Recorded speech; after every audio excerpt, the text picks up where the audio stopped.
महासती चंदनबाला और महासती धारिणी की अद्भुत कथा। कर्म सत्ता किसी को भी नहीं छोड़ती है। एक समय में राजकुमारी रही हुई कन्या को कुछ ही समय के बाद बाजार में बेचने के लिए लाया गया।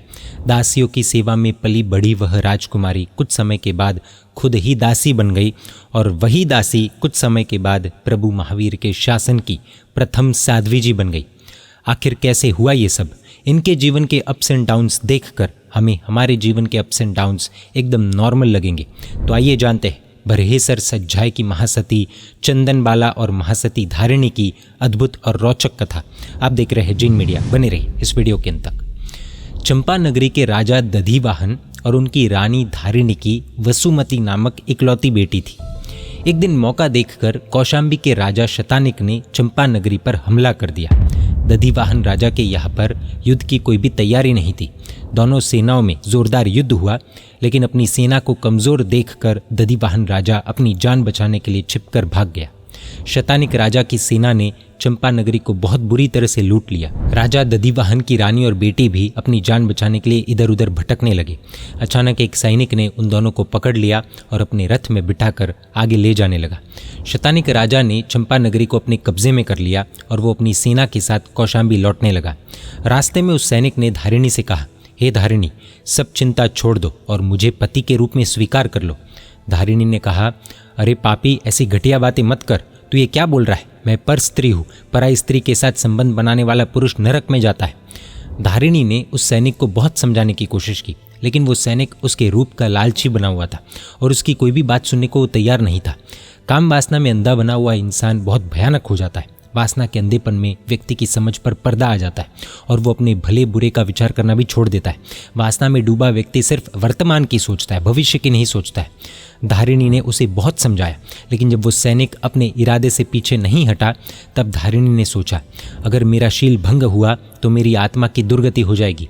बिना शील के जीवन तो बहुत खराब है और सती स्त्री के लिए उसका शील जान से भी प्यारा होता है। चाहे मेरी जान चली जाए, पर मुझे अपना शील बचाना चाहिए। शील यानी कि मन, वचन एवं शरीर की पवित्रता।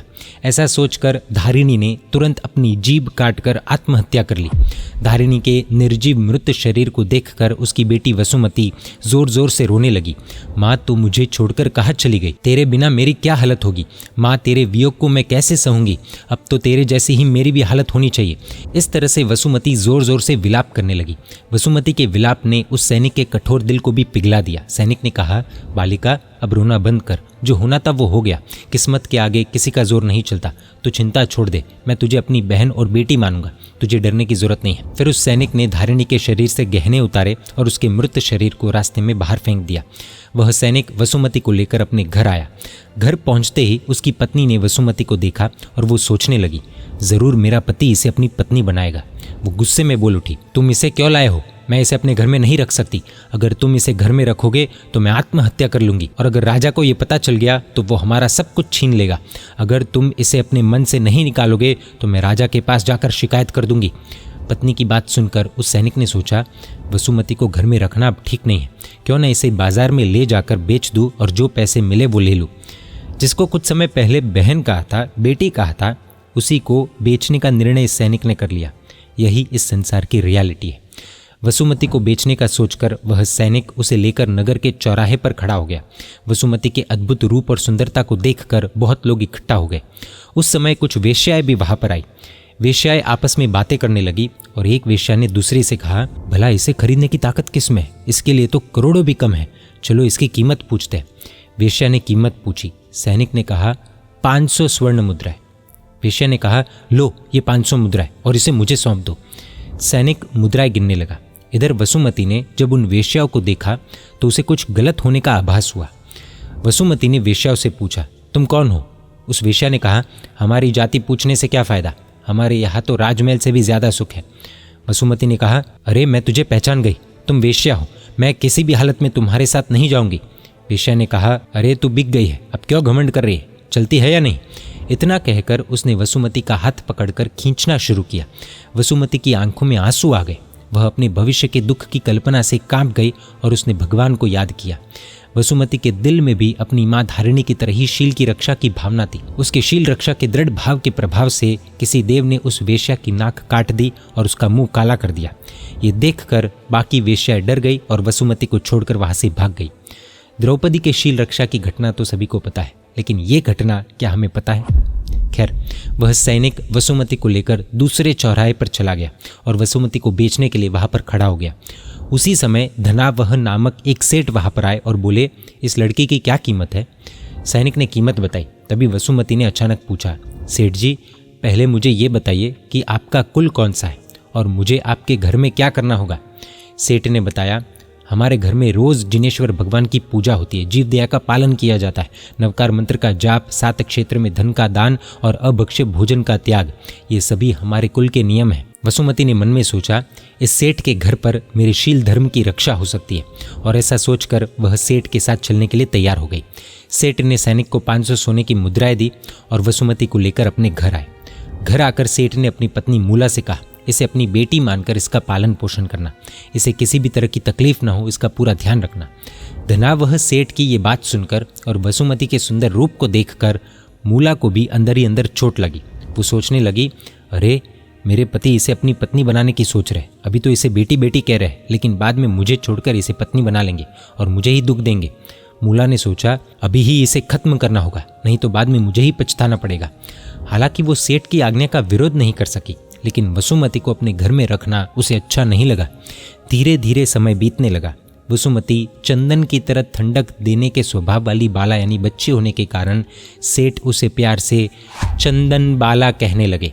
समय के साथ उसका रूप और सुंदरता भी बढ़ने लगी। जैसे जैसे वो जवानी में कदम रखती गई, उसका सौंदर्य और भी खिल गया। एक दिन किसी काम से मूला अपने पड़ोसी के घर गई हुई थी, तभी सेठ घर लौटे। रोज तो मूला ही सेठ के हाथ पैर धुलवाती थी, लेकिन आज वो घर में नहीं थी तो चंदन बाला ने ही सेठ के हाथ पैर धुलवाना शुरू किया। चंदन बाला झुककर सेठ के पैर धो रही थी, तभी उसकी चोटी जमीन पर गिर गई। सेठ ने यह देखा और सोचा कि चोटी गंदी ना हो जाए, और उसने चोटी उठाकर अपने हाथों से चंदन बाला के सर पर बांध दी। ठीक उसी समय पर मूला घर में आई और उसने सेठ को चंदन बाला की चोटी बांधते देखा। ये देखकर मूला का गुस्सा 7वें आसमान पर पहुंच गया। मूला ने ऑलरेडी चंदन बाला को लेकर नेगेटिव धारणा तो बना ही ली थी, तो ऐसी घटना से गुस्सा ही आना था। ना आगे पीछे का जाना, ना ही पूछा कि क्या हो रहा है, सीधा जज कर लिया। वो सोचने लगी, अहो सेठ मुझे छोड़कर इस जवान लड़की से शादी करना चाहते हैं, अब मैं देखती हूँ कि वो अपनी इस इच्छा को कैसे पूरी करते हैं। इस तरह मूला ने चंदन बाला को खत्म करने की योजना बनाई। अगले दिन सेठ कुछ दिनों के लिए नगर के बाहर गए थे। तब मूला ने एक नाई को यानी कि बार्बर को बुलाया। उसने चंदन बाला का सर मुंडवा दिया और फिर उसके हाथ पैरों में बेड़िया डालकर उसे भोयरे में यानी कि बेसमेंट में बंद कर दिया और दरवाजे पर ताला लगा दिया। मूला सोचने लगी, ऐसी सुंदर स्त्री को मारने में कोई पाप नहीं है। अगर जहर खाकर मर जाए तो एक बार ही दर्द होगा, लेकिन ये जीवित रही तो हर दिन रोना पड़ेगा, इसलिए इसे मार डालने में ही फायदा है। मूला ने घर के दास दासियों को सख्त सूचना दी कि चंदन बाला बेसमेंट में है, ये बात सेठ तक नहीं पहुंचनी चाहिए। अगर किसी ने बताया तो उसकी खैर नहीं। इतना कहकर मूला घर से बाहर चली गई। इधर चंदन बाला बुरी हालत में भी धर्म ध्यान में लीन होकर सोचने लगी, अहो जरूर मैंने पिछले जन्म में बुरे कर्म किए होंगे, उसी का ये परिणाम है कि आज ये दुख की स्थिति आई है। बिना पाप के तो जीवन में दुख आते ही नहीं है। मैंने पिछले जन्म में हंसते हंसते पाप किए होंगे, उसी का ये परिणाम है कि आज मेरे जीवन में दुखों का पहाड़ आ गया है। बचपन में पिता का वियोग हुआ, चंपा नगरी उजड़ गई, माँ की मृत्यु हुई और मुझे गुलाम की तरह बेचने के लिए बाजार में खड़ा किया गया। फिर भी इतने दुखों के बीच मेरा इतना पुण्य जरूर था कि मैं वेश्याओं के जाल में नहीं फंसी, नहीं तो मेरा जीवन ही बर्बाद हो जाता। इन सब दुखों के बीच मुझे प्रभु के ध्यान में रहने का मौका मिला, यह भी मेरा सौभाग्य ही है। चंदन बाला ने अरिहंत प्रभु की शरण ली और निर्भय होकर खुशी से अपने जीवन के दुखों को सहन करने लगी। 3 दिन बाद सेठ जब घर लौटे तो उन्होंने चंदन बाला को नहीं देखा। सेठ ने ढूंढा लेकिन चंदन बाला कहीं पर भी नहीं मिली। तब सेठ ने बहुत जोर देकर दास दासियों से पूछा, चंदना कहाँ गई है? मूला के डर से कोई भी दास दासी कुछ बोलने की हिम्मत नहीं कर पा रहे थे। तभी एक बूढ़ी दासी ने सोचा, बेचारी चंदना ऐसी ही मर जाएगी, मैं तो बूढ़ी हूँ, अगर मेरी मौत हो भी जाए तो भी क्या फर्क पड़ेगा, क्यों ना सेठ को सब सच बता दूँ। उस बूढ़ी दासी ने सेठ से कहा कि कि सेठ जी, चंदना तो उस भुइरे में बंद है। इस तरह उसने पूरी सच्चाई सेठ को बता दी।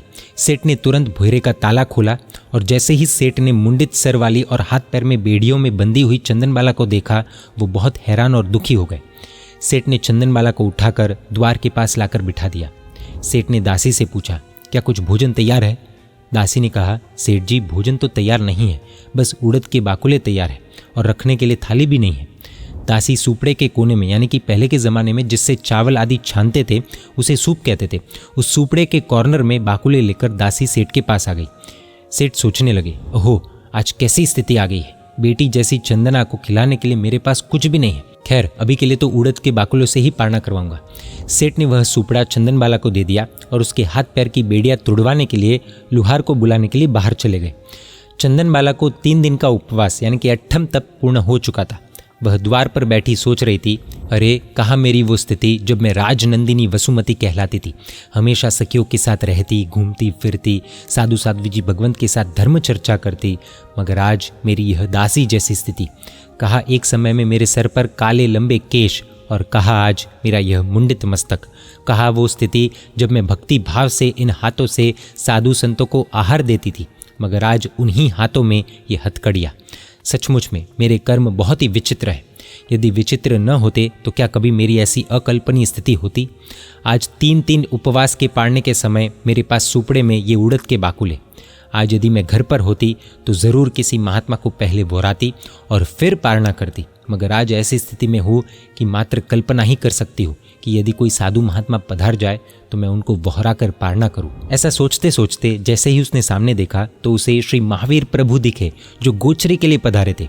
प्रभु महावीर ने उस दिन से 175 दिन पहले यानी कि 175 डेज पहले 13 महाअभिग्रह लिए थे, जो इस प्रकार थे। द्रव्य से सुपड़े के कोने में रहे हुए उड़द मिले तो ही बहरना, क्षेत्र से एक पैर दहलीज के बाहर और एक भीतर हो उसके हाथ से ही बहरना, काल से यानी कि समय से गोचरी का समय बीत जाने के बाद कोई बहराए तो ही बहरना, भाव से कोई अविवाहित शीलवंत राजकन्या हो जो बाजार में बिकी हो और अब दासी बनकर रह रही हो, जिसका सर मुंडा हो, जिसने 3 दिन का उपवास किया हो, जिसके हाथ पैर में बेड़िया हो और जो रो रही हो, उसके हाथ से ही बहरना। प्रभु रोज भिक्षा के लिए निकलते थे, लेकिन अभिग्रह पूर्ण नहीं होता था तो वे वापस लौट जाते और इस तरह उपवास करते करते 175 दिन 175 डेज बीत गए थे। प्रभु की दुबली पतली काया देखकर नगर के लोग भी बहुत चिंतित रहते थे। वे तरह तरह से ट्राई करते थे कि प्रभु का पारना हो जाए, लेकिन अभिग्रह पूर्ण न होने के कारण वे पारना नहीं करा पाते थे। लेकिन आज चंदनबाला का भाग्य पूरी तरह से खिल चुका था। एक और पाप उदय के कारण मूला ने उसकी इतनी बुरी दशा कर दी थी, लेकिन वह पाप उदय भी चंदनबाला के लिए वरदान जैसा साबित हुआ। वह सुपड़े के कोने में उड़द के बाकुले लेकर महात्मा को बहराने के भाव लेकर बैठी थी और उसी समय प्रभु वहां पर पहुंचे। प्रभु ने अभिग्रह पूर्ण होते देखा, लेकिन चंदनबाला की आंखों में आंसू नहीं थे और ये एक अभिग्रह पूरा न होते हुए देखकर प्रभु लौटने लगे। प्रभु को लौटते देखा तो चंदनबाला की आंखों से आंसू आ गए और जब प्रभु महावीर ने देखा कि उनका अभिग्रह पूर्ण हो गया है तो प्रभु ने चंदनबाला के हाथ से पारणा किया। उसी समय आकाश से पुष्पों की वर्षा होने लगी। देवताओं ने देवदुंदुबी बजाई और आकाश में घोषणा हुई, अहो दानम अहो दानम, और 12.5 करोड़ स्वर्ण मुद्राओं की वर्षा की गई। प्रभु को दिए गए इस सुपात्रदान के प्रभाव से चंदनबाला के शरीर पर रही सभी बेड़ियां सुंदर गहनों में बदल गई। चंदना के केश यानी कि बाल वापस आ गए। दासी के वस्त्र भी सुंदर वस्त्रों में बदल गए।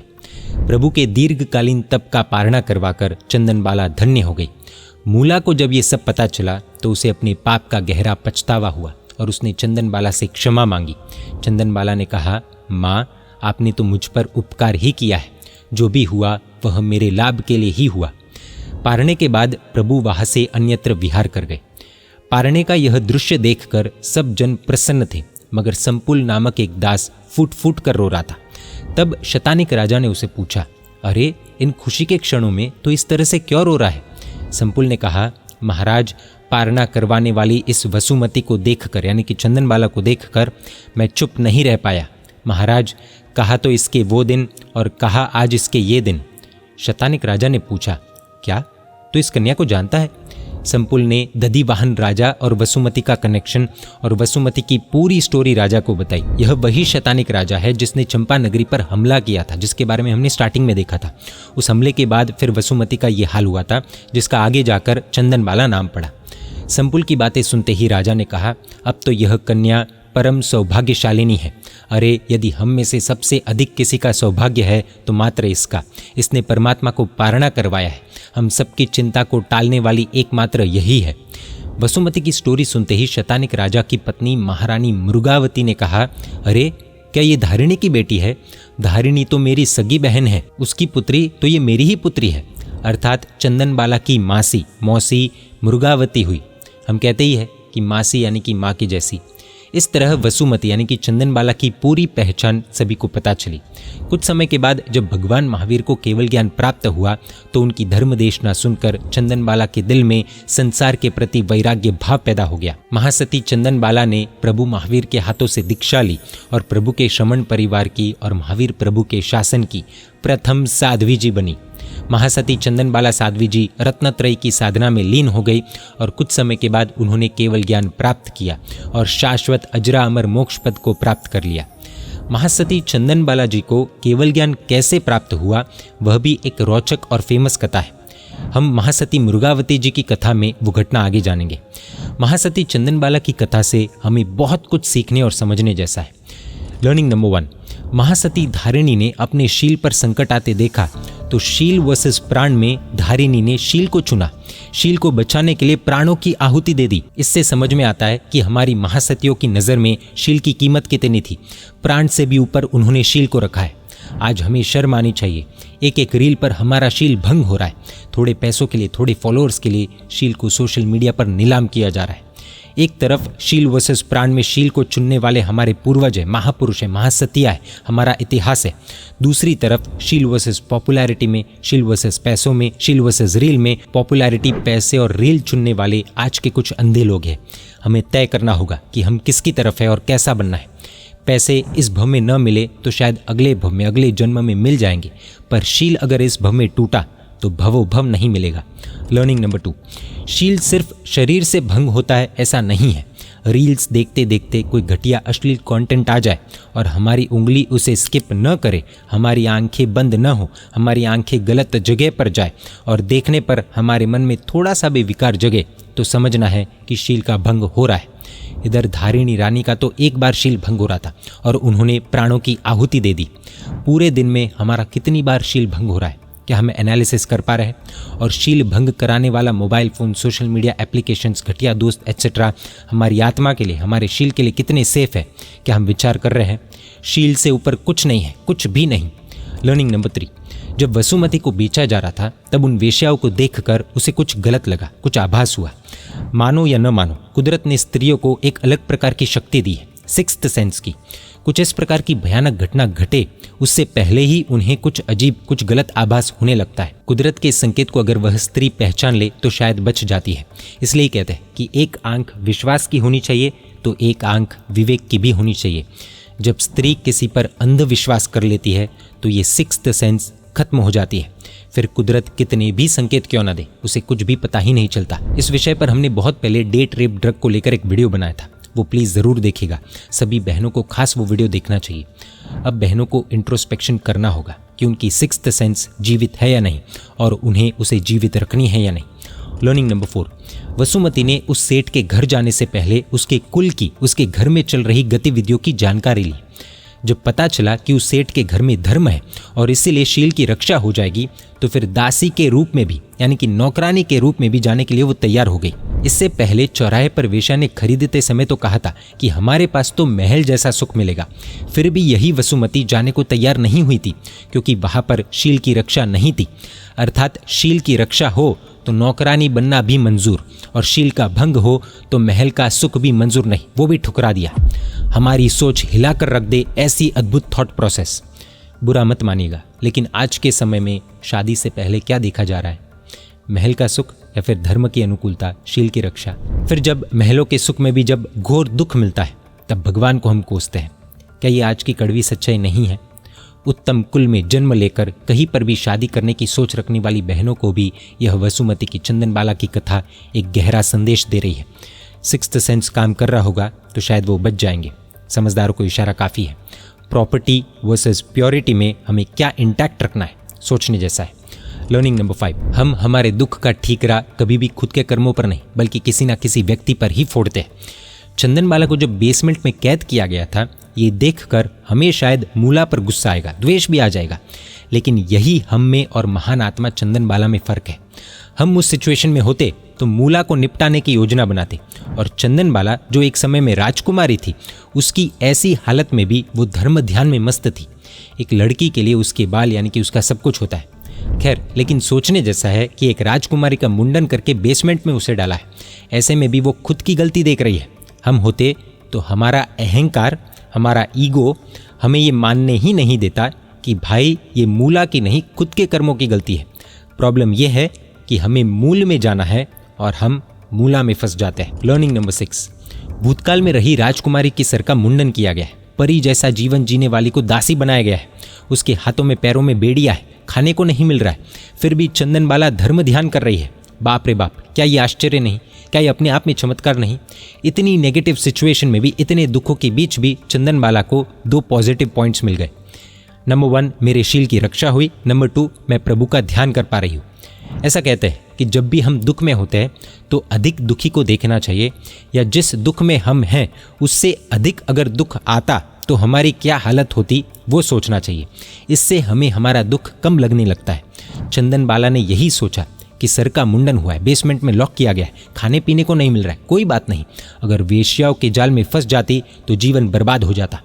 ये मजाक नहीं है। नेगेटिव से नेगेटिव सिचुएशन में किस तरह पॉजिटिव रहा जा सकता है। डिप्रेशन, सुसाइड की सोच में रहने वालों को क्या सोच रखनी चाहिए, ये चंदनबाला की कथा रास्ता बता रही है। लर्निंग नंबर 7, बेसमेंट से सेठ ने निकाला। चंदनबाला का 8ठम तप पूर्ण हो चुका था। क्या स्थिति है हम जानते हैं। ऐसे में भी वो ये नहीं सोच रही है कि भाई बेड़िया बाद में खुलना, पहले सौंठ पीपरा मूल की गोलियां लाओ भाई, कोई बादाम का दूध लाओ, सीरा लाओ, मूंग पानी तैयार करो, कुछ तो करो, पारना करवाओ भाई। नहीं, चंदनबाला ने इस सिचुएशन में भी धर्म को भूला नहीं है। उसकी यही सोच है कि काश मैं महात्मा को बहरा कर फिर पारना करूं। ऐसी हालत में भी महात्मा को वो बहराना चाहती है। ये कोई धूमधाम से घोड़े पर बिठाकर 8ठम तप नहीं किया है, कैद में हुआ है। ऐसी सिचुएशन में भी साधु के दर्शन के लिए चंदनबाला तड़प रही है। महात्मा क्या, सीधे महावीर ही आ गए। हम कहते हैं ना, कौन कहता है भगवान आते नहीं, चंदनबाला की तरह हम बुलाते नहीं। ये इसलिए कहते हैं। लर्निंग नंबर 8, खुद के हाल का ठिकाना नहीं है। 8ठम तप हुआ है तो इतनी शक्ति भी नहीं होगी। ऐसे में भी प्रभु ने उड़द के बाकुले स्वीकार नहीं किए तो चंदनबाला रो पड़ी। आज हमारे घर से महात्मा खाली हाथ चले जाए तो हमारे पेट का पानी हिलता भी है या नहीं, ये खुद से पूछना पड़ेगा। हम बोल देते हैं मम्मी नहीं है। सोचने जैसा है। आज कुछ जगहों पर तो ऐसे बड़े बड़े दरवाज़ों का फैशन है कि महात्मा 2 या 3 बार धर्मलाप चिल्लाए तो भी अंदर घर वालों को ये पता ही नहीं चलता कि बाहर दरवाजे पर धर्मलाप वेट कर रहा है। अंदर कोई टीवी की आवाज़ में मग्न होता है तो कोई अपने हेडफोन्स में मस्त होता है। कई बार तो ऐसा होता है कि महात्मा आए हैं, पता चलते ही कोई इधर भागता है तो कोई उधर भागता है। कारण हमारी वेशभूषा। ये सब घरों का हाल नहीं है। आज भी चंदनबाला जैसी भावना रखने वाली श्राविकाएं इस काल में भी है। धन्य है उन चंदनबालाओं को, उनकी खूब खूब अनुमोदना।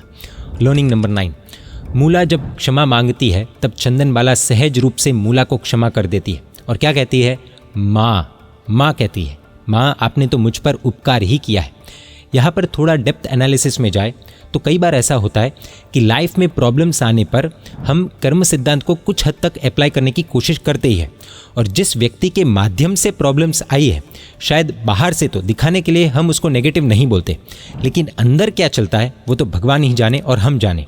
बाहर से दिखाने के लिए हम हमारे कर्मों को कोसते हैं और अंदर उस व्यक्ति को कोसते हैं।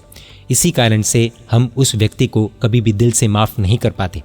चंदनबाला ने सिर्फ बाहर से कर्म सिद्धांत को अप्लाई नहीं किया बल्कि अंदर से भी कर्म सिद्धांत को अप्लाई किया, इसलिए मूला को वो सहज रूप से क्षमा कर पाई। चंदनबाला मूल को कोसती है। मूल यानी कि रूट कॉज, यानी कि अपने ही खुद के कर्म। फर्क सिर्फ इतना है कि चंदनबाला के लिए बाहर भी मूल था, अंदर भी मूल था, और हम बाहर से तो मूल का ढिंडोरा पीटते हैं लेकिन अंदर मूला को पीटते हैं, मूला को पकड़कर धोते हैं।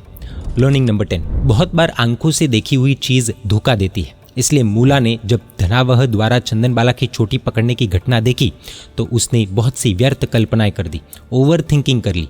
यह ही चीज़ हमारे घरों में भी होती है और इसलिए ही किसी भी चीज़ के पीछे मोटिव को समझना चाहिए। उस पर मूर्ख की तरह सोचना, ओवर थिंकिंग करना वेस्ट और मिसअंडरस्टैंडिंग को बढ़ाने वाला है। कहीं हम आंखों के धोखे का शिकार तो नहीं बन रहे ना। इस कारण हमारे रिलेशंस में दीवारें तो खड़ी नहीं हो रही है ना। सोचने जैसा है। Learning number 11। ओवरऑल इस कथा से हमें एक सबसे बड़ी पॉलिसी हमारी लाइफ में सीखने को मिलती है कि if you don't compromise the character you will become world's best character.